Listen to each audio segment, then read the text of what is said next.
Deuxième partie avec Cordon Mimbulu. Tous allez bongo en direct à Mongalema na Sentinelle TV. Deuxième partie na biso toujours que nous lobela sur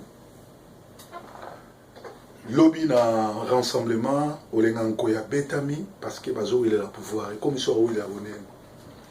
Et là, l'élite congolaise va commettre la place. Les lois souhaitent continuer toujours côté là où ils ont intérêt personnel, ils ont mawa. Tout y est côté l'intérêt un peu. Le réseau bon ma vie sont quoi. Na côté maï na mon côté, babilo côté vivre en trop. La bande ko ebisayo que la seule chose chez nous, c'est la qualité de l'homme politique. C'est ce qui nous manque. Ils ont abattu ça là bas 36 prisons, mais ils ont abattu tout ba kangi ka lelo ba bomi.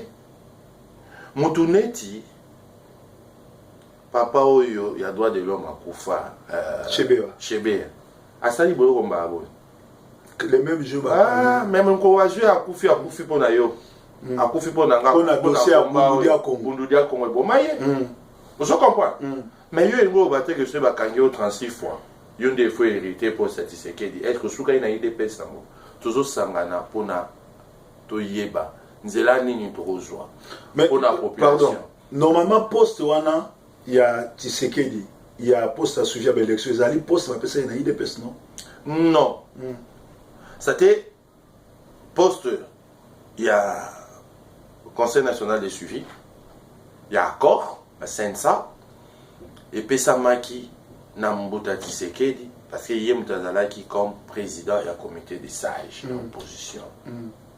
Et étant président du comité des sages, et Pesamela qui n'a président du comité des sages, et Tangama qui n'a combo Yambuta Tshisekedi, parce que Natana Yemutazala qui est président du comité des sages. Vous comprenez? Et Pesamaki qui parce que le côté Moutounanzela, et Pesamaki n'a président Etienne Tshisekedi, tout en étant président du comité des sages, il y a rassemblement. Et nous avons connu un président et un vice-président, malheureusement, peu tous les espaces à un mois. Mais papa, et c'est pour moniter qu'ils allaient dans la bande de collaboration, il faut marquer la alliance au Sekakuna, donc on a PCP Mbote pour nous soutenir dans Manchester. Mais au moniter que Basalibino, Chemoko, Basalibino touche l'espace à un mois, Babomi, vice-président, na président. Et ça, azarté. Le problème, Eza Penzawanate, parce que aussi ça bisoté. Attends, ceux qui ont la preuve, Ndé Babomeli Biso, aussi ça bisoté, parce que toujours connu au Botama. Osama Bin Laden a yala makamunaye, mais à format belé idéologie na eti le loba okokate comme État islamique banini. Donc makambo ezali. Ceux qui Tshisekedi a koufi taza vivant pour Tshisekedi musu biso ye. Vous comprenez? Alors, elingolo banini, elingolo ba que toujours kowele là. To komina noté c'est une transition. Naïbsa yolo komo kwa makambo ka etambola na 50 personnes te etambola bat mi balé misatu basangani ba jouer décision et puis ba refléter bilan. Tangu toujours sur la masolo yo batu batika dans la complaisance. Sur au peuple ya ko reconnaître musala moko na moko. Soko sala boloko 36 fois. Mais pourquoi comme il y a roué là? Justement on a lobby 36 fois no ero loba. Tant ba repeso toujours musala. Les critères, ce n'est pas à Motomoko Moga Bando poser les critères. Tozong à l'encati, il y a statut n'abus. Tozong à l'encati, auto benga ba charte et l'obini. Et ça, quand on bondit, c'est l'eau qu'on bondit. Photo tika biloko wana. Olengankoi, azoko journa mabe, parce que azoko no we la loko ya koko we la te. Azo linga zo loko ba ko pesa ete. C'est clair, papa. Ezaina masolo mususu. Nzamba azo mona biswa. Tango tozo koma epa ya mpaka Tshisekedi na ndako wana masolo musu aza obeta ngona batu nyonso mais tango azo kota na kuku na sepo abeta masolo akati batu na yeso kaza eko kota c'est za libana batu président ya rassemblement akobima na kati ya bato baza ko kota na kuku pona ko ebeta masolo akati ya décision suka mboka kitoko tokei na manda ya Kabila isilaki tomoni pe mbala moko esili na banzela basalaki bayaki na ba slogan na bango 5 chantiers ndai période wana na na Congo na monaki idée ya kitoko na komisa 5 chantiers pour zaki ba zaki ko présenter mo bien na 2008 2009 na zaki kuna na komisa rango mais tout le monde est avec slogan c'est comme modernité de nini balobani so modernité so nini mais tout le monde mbule beti inondation même lelo oyo to ça la émission na tongo na Kinshasa mbule beti nazana ba image batindelinga inondation évolution de la modernité masolo na baye nango eza masolo ba oyela bato na sina lobango to sala no émission ba masolo na ba oyela nango eza ba masolo ba yela bato yo bakuta Congo ndenge wana na mabulu biso ba o to kutaka Congo bien mabulu eye tant bango boye na masolo na bango ba kosa biso te na sala be mission wana loba yango babiloko na bango bazo sala ba na mboka wana kotonga ba immeuble ba nzela eloko mwa malonga eza na kati kuna te la composition chimique o bazo tsa kuna osimba te manda ekomi na suka biloko bango pe kofi basala biloko na durée ya ba manda na bango ba mbongo il fallait ça la biso biloko ko tikala ba la mususu ba beige basala tilelo eza so ke na quartier imo Congo lelo o mona ta makadam okoti na ba matonge balemba o mona ta makadam beige tsaka tilelo eza ate koma ya mabulu banzela yango ba mai banini ba matete ezali mais oyo wana bango ba yena ngo 5 ans lelo kisasa so yimvule beti ça c'est zindi o tsa voiture wa mukolo musu na kisasa na banga na salamasha ye na zongi na ki olala no hotel ponga mona zomo na nzela na leka mikolo nyoso me na niveau na zo bango juste mai na niveau ya triomphal na Willery okoleka te na zonga na ki olala no hotel na banda lobi nango na ozonga limité donc elingo lobake eza ba biloko mususu o l'air ozota ozomona ma ça veut dire biloko wana ezokufa nzela moko na bango parce que bayebi ke basalaki yango ekufa nzela moko na bango sinon te évolution baosala esu bémission balobela yango batala esu caméra batambusa yango batalisa évolution de la modernité kisasa kaka te tokende ata na ba intérieur tokende otala tokende na bamwenedi tukuna tokende otala banzela tokende otala tomona partout banzela mais siko ye Kabila le criminel rwandais aza na idéologie na ye azo compter sur référendum et pourtant peuple wana yo azo kosa référendum baboye azape na mandat comment muto ana mandat alinga sa référendum olobi nyonso nyonso to Kabila kosenga esala malelo allié à la constitution et kosimba te parce que yemoko a violé constitution et puis yemoko ana mandat il ne peut dire que ça sur la mandat ça veut dire yo so mona mutu tokenda so olobi mutu azana vacances c'est bon tokenda ka congé tozongi mais vacances à fin de l'année ça pour mutu amata promotion mais pour mutu amata promotion il faut un résultat ndenge monde tozawana il fallait que ben azala élu pour aloba makambo azoloba wana tokende boy tout ça boy référendum et tout ça ils ont payé nzela ya kosala ngo il faut za mandat tokena référendum wana par lui là na mandani mais babi ba makambo surtout azosala za mukolo na soki atundu ba nsemo botiste ba plan na bango aza vice président parlement ya parlement aza vice président sénat ya sénat et sénat mo za mandani et c'est cela alors toza la mandat eza le lokote eloko ka yoko kotambusa mboka la biso nde toza boy crise o to anango tito kende to pesa bato mandat eza ba koro oyo bato zo mo signer te mais siko ya zo nga ko signer te akozana illégitimité ti kuna peuple ya oyeba réellement ezani ni ti peuple ya kozwa makambo na maboko le peuple souverain qui est là c'est à lui de décider qui sera nanya kozala mokonzi na ye nanya kotambusa elobi ça on laisse la place na peuple ye moko à se prononcer de l'autre côté bazo recruter ba rwandais koya na mboka na biso kotinda même ba enseignant koyekisa bango lingala kikongo kimbala kiswahili chiluba po ba ya kozwa mboka na biso.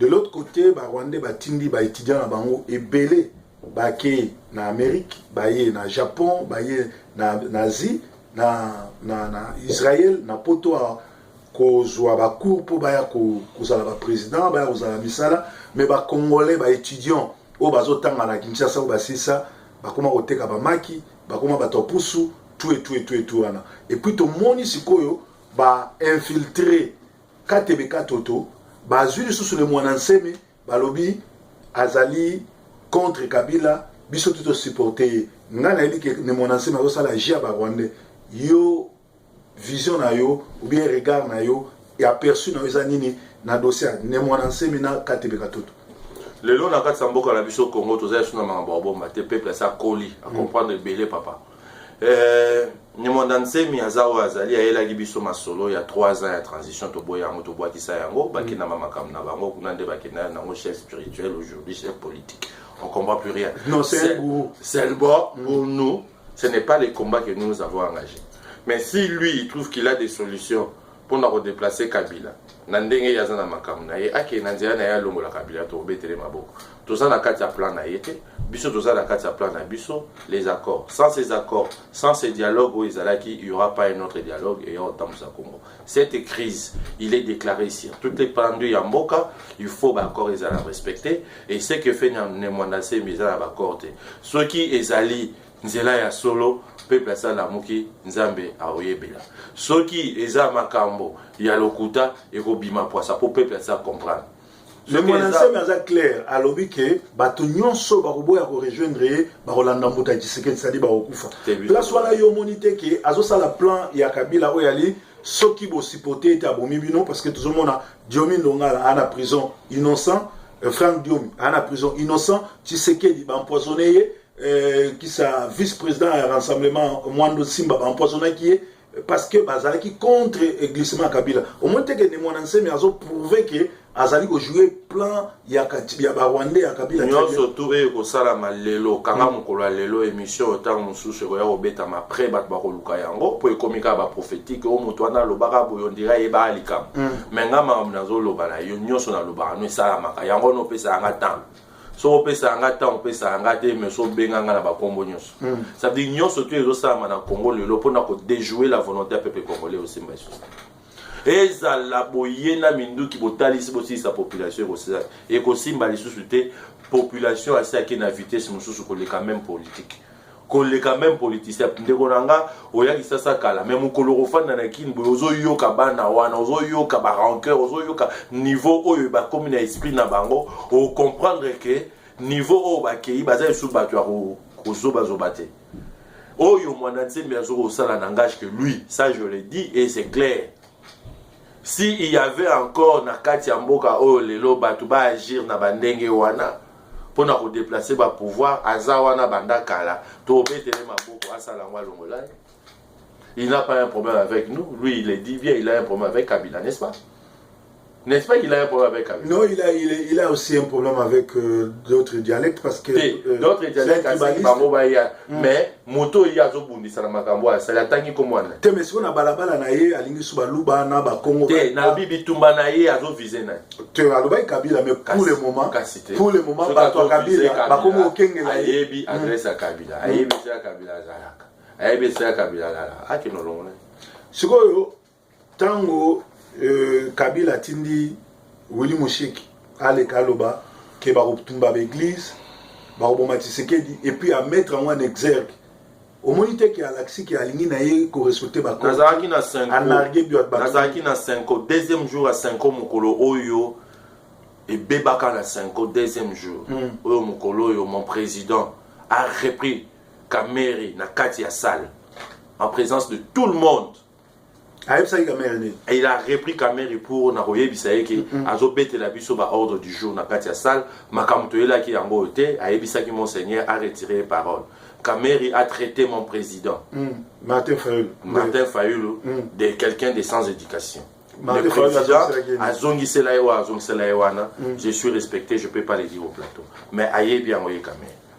Et ce jour-là, nous avons un kandama. Azong cela qui y a zobi malama sur musicien à Imoro. Et les lots ba bimisi sur ba vidéo. Te nazo continuer ba bimisi ba photo ya caméra na ba copine na e baza nu. Mamboka makamale no service. Baza bato ba biloko wana. Ba bimisa bango poisa. Eza pona hôtel c'est que bato ba ko kumba mboka wana te. Vous avez quoi? Baza bato ba ko kumba ba biso te to fani beto mona bango jamais. Po to yebi mingi ya bango ko bandesika ba uta nesika ba komi. Bah bah beaucoup mamboka on a des moutons bimisa bango les dans Zambie pour noter sa population attention à bateau bah beaucoup mabinoté et d'autres sous kawana te na ba image on a te mais obima même pas ba réunion ils sont sérieux et si ko bateau discuter makama mboka ba ba makama mboka ko to fongola moutons même na kata ba bêtise en dengue les autres à ce niveau na yé beaucoup plus de responsabilités en Bukandéni c'est malheureux le prêtre qui sont là dans l'air ils connaissent qui est sérieux qui n'est pas sérieux bah ebi Mais parce que même les prêtres sont pourquoi ils ont caché la lettre de Etienne Tshisekedi? C'est là leur engage et qu'on rattrape Bango. Mais je ne suis pas là, mais nous savions que nous avons déjà choisi un premier ministre, nous l'avions représenté.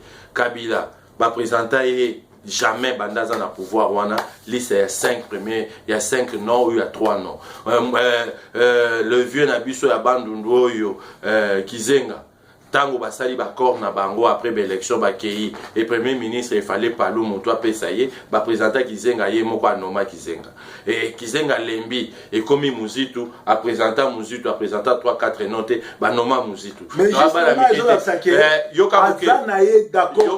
justement on le sait et la 5 ils le savent mais ils savent d'où vient le blocage et moto a utu kolongwa mikolo matata pono aya toujours na choix na ye président de la République na famille politique na ye il a fait un choix na kati ya famille politique na ye Sami Badi Bangao quoi ya bango mais nous c'est pas son choix. Nous présentons un premier ministre selon les accords il y a 5 ans. Ça veut dire, même ceux qui est à Bongo, d'où vient cette histoire de préparer 3 noms? Il veut nous faire distraire.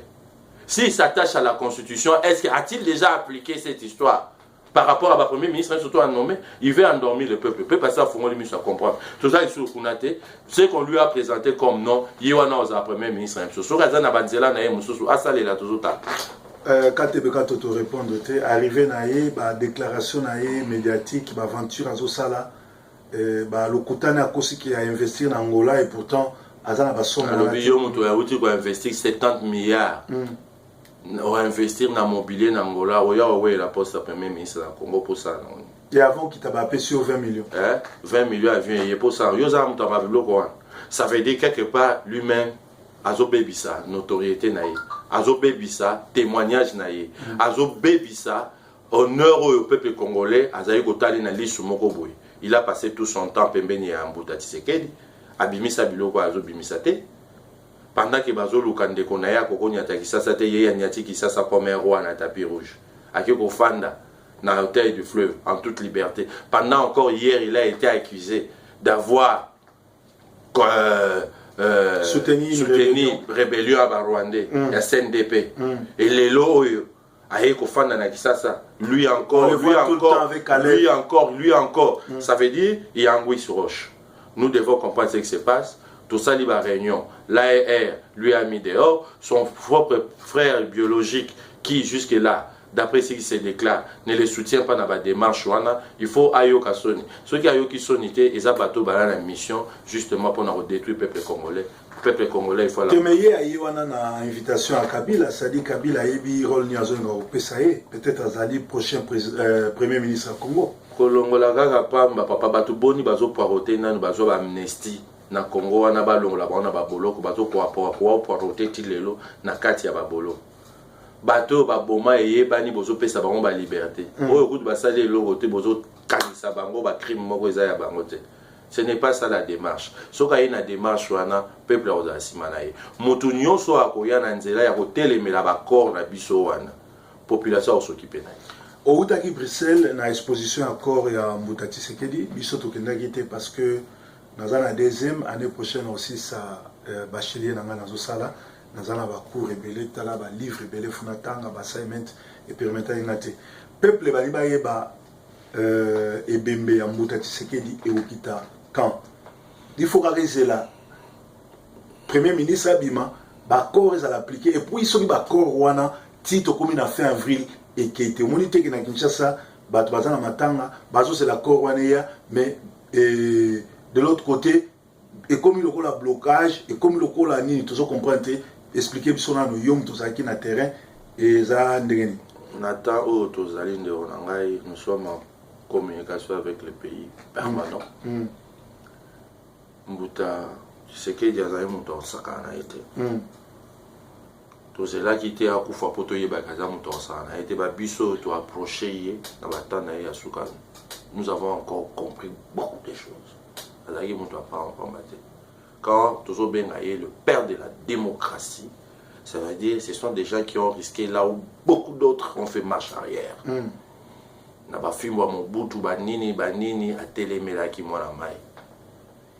Et il a promis mon Kolo Ambimisa qui est président na CNS na conférence nationale souveraine que bitumba oyo ya démocratie apesi bomoi na ye nyonso likolo na mpona mboka wana ezala développer socialement eza charge oyo vieux atikeli biso il faut continuer nango mpona kodévelopper peuple congolais mpona kodévelopper les citoyens congolais tala ntina na kota na kati ya SID oyo eza parti ekangamami na Martin Fayulu ezoloba engagement pour la citoyenneté et le développement.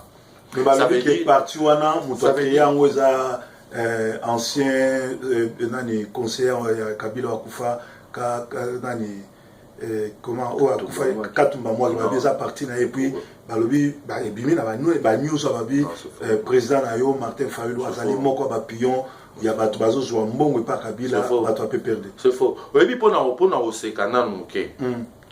Pona oseka muke ayebi wapi basola wapi azamutu bayebani boye Katumba parti non les gens racontent n'importe quoi la carte sur Facebook. Il y a même d'autres qui ont publié des histoires par rapport à lui. Moi qui mon président est intègre. Il n'a pas le main sale, il n'a pas les sang entre ses mains. Le vieux qui est là aujourd'hui, c'est notre vieux. Nous avons eu à travailler avec lui à Mobutu. Et puis Mokolo Apom. Mais le jour. Moi j'ai écrit que Kengo, parce que Kengo c'est un Rwandais. Non, il n'est pas de nous. Mokolo Apombo, quand je l'ai reçu à Outipoto, Azaiki détaché et pas n'angai, n'a autant boire, n'a autant nous sommes à Saint-Titi. Bazabatoyo, Moussa Tsaba, on a liste noire. Dans l'air à Comique Afrique du Sud, Becro. Compliqué, un aéroport, il fallait l'ambassadeur intervenir. Non, pour un dialogue intercongolais. Côté. Mais le même monsieur, c'est moi qui lui ai montré Katumba Mwaki.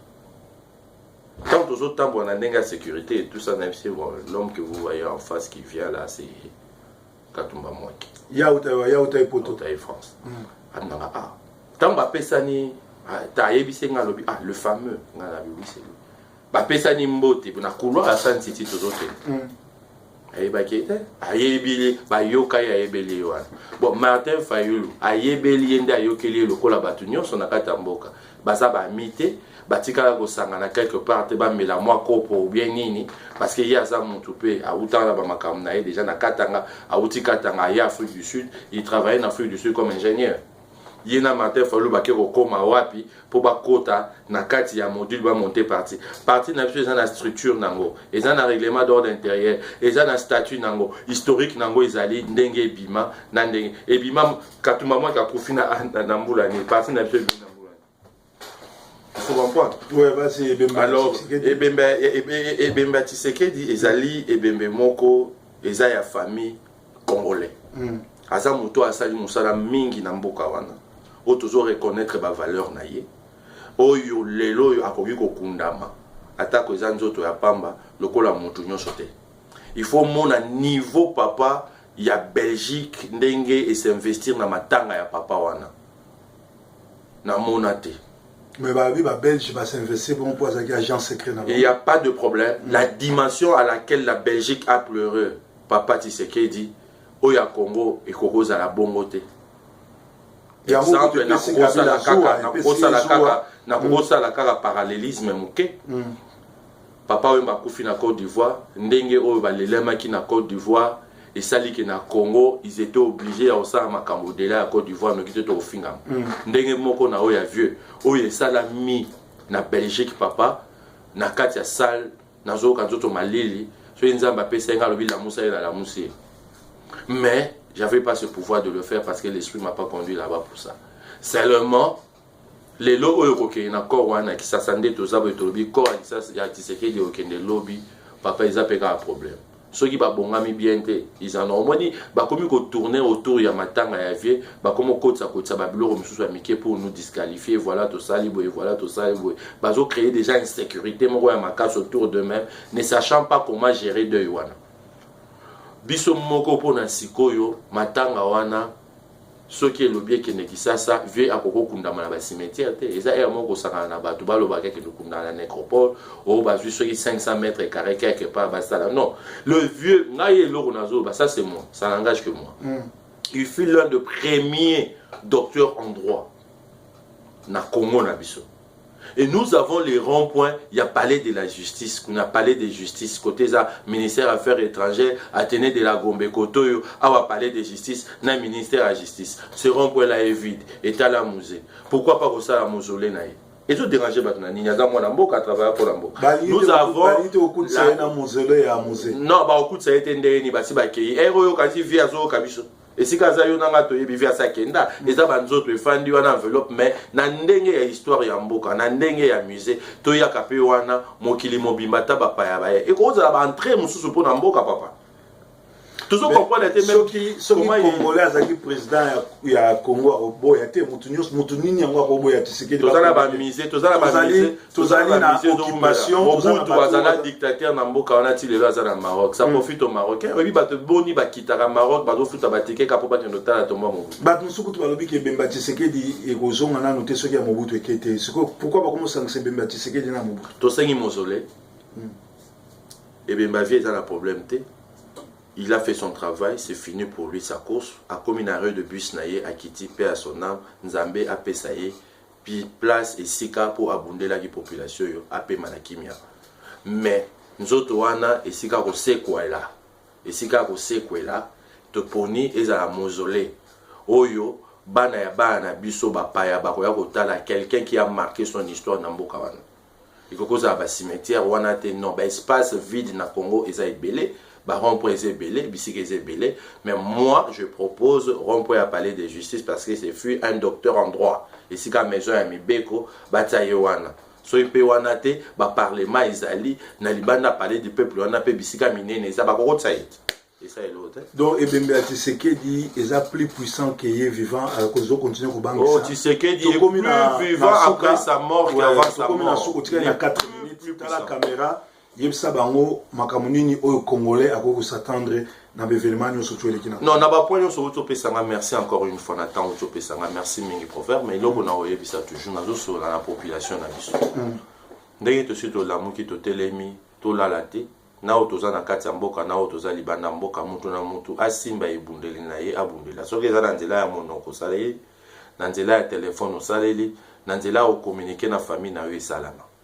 Pour ceux qui congolais atiki makambo ekende ba oyo bazotala mboka na biso na lisu ya occupation bazo ko lala te butu moyi bazo ko fortifier pe ba makanisi bazo ko activer pe ba puissance mususu biso pe il faut to activer lisusu ba batterie na biso to e ba ko telemela bango nzela mususu ya te peuple congolais tu dois te prendre en charge ndenge mpaka Tshisekedi alobaki makambo abaka toto makambo ya ba nemwanda nsemi makambo nyonso ezo ya pe mema biso na kati ya distraction to landa yango te les accords ou rien abino nyonso nazo senga nzambe azala na biso na parti na ngai et puis na président na ngai Martin Fayulu nzambe ayeba ko pesa lisusu makasi ya kokumba biso na banzela oyo po bitumba oyo eza facilité ingeta chers amis vous qui suivez Sentinelle TV ezalaki bongo émission na biso twentitilango lokola face à face na Cordon Mimbulu où ils allaient bon lokola rétro de la semaine parce que tolobeli actualité nyonso semaine au mobimba ndenge et bandi pesuki vraiment bozana kimia sangwa kitoko ya lite rassemblement basala ki réunion ba pesi IDPS présidence ya rassemblement pe ba pesi droit ya ko voter premier ministre pe lettre ya Etienne Tshisekedi akomaki basango bandimi ke bazwaki yango mais toyebite poni ba wanganaki pona nini ba bombaki wane talika bango pe plan B na bango tisikoyo nanu ba appliquer yango te toyebite pona nini biso to continuer ko bondela chaque minuit la muka senge pa nzambe ke Kabila Roberwa groupe na yenyo na système de mouvement aboma bango pe ba oyo bazali organiser na bateni ya makasi to minduki eza mabete kuzwango pona ko libérer mboka meto boyi bato basala ba vidéo ya lokuta kokosa bato ke bazwi minduki parce que congolais ça lembi to moni ba vidéo ya bongo ebele donc nazaki na esengo ya kozala na bino tozala bomoko bopesa biso confiance bo continuer kolanda Sentinelle TV esika wapi koyoka mate ya kitoko ba nouvelle ya Congo na patriotisme parce que biso basombaka biso te awe pa na biso tosalaka mosala na conscience na patriotisme souci na biso ya Congo ezala libéré ba Rwanda sengeli bayeba mabele wana nzamba apesango ni batuti ni ba utu apesango ba congolais plan na bino nyonso tobozosala ezala nul et sans effet mpe boyeba yango Moïse Kabila alobaki la guerre sera longue et populaire et la guerre